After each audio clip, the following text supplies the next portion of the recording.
Mas pinaigting pa ng 7th Infantry Kaugnay Division ang kahandaan ng mga CAFGO Active Auxiliary Leaders sa pamamagitan ng isang leadership workshop. Mula sa 7th Division Training School, narito ang report ni Mitch Lumasa.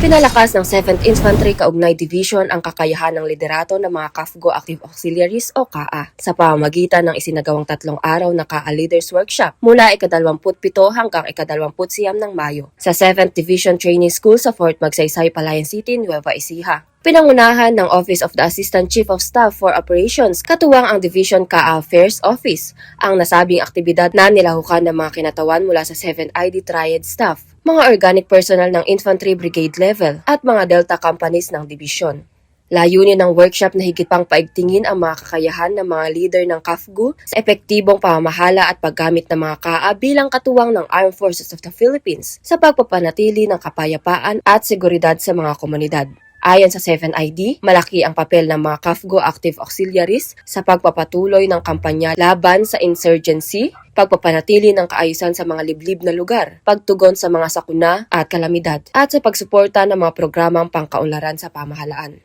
Binigyan diin din ng pamunuan na nagsisilbing force multiplier ang mga CAFGO upang higit pang mapalawak ang kakayahan ng Armed Forces of the Philippines sa pagprotekta sa mamamayan at pagpapanatili ng seguridad. Kabilang sa mga pangunahing tinalakay sa workshop ang Division Campaign Framework, Operational Policies, Standard Operating Procedures, at Community-Based Security Initiatives sa pangunguna ng Office of the Assistant Chief of Staff for Intelligence, Office of the Assistant Chief of Staff for Operations, at Division Public Affairs Office ng 7ID. Nagbigay rin ng mga lecture ang mga kinatawan mula sa Department of Labor and Employment, Department of Agriculture, at Technical Education and Skill Development Authority o TESDA, hinggil sa skill development, livelihood opportunities, at community empowerment. Tinalakay din sa aktibidad ang mga hamon at kakulangan sa administrasyon at utilization ng mga CAA upang higit pang mapalakas ang kanilang kakayahan at serbisyo sa komunidad.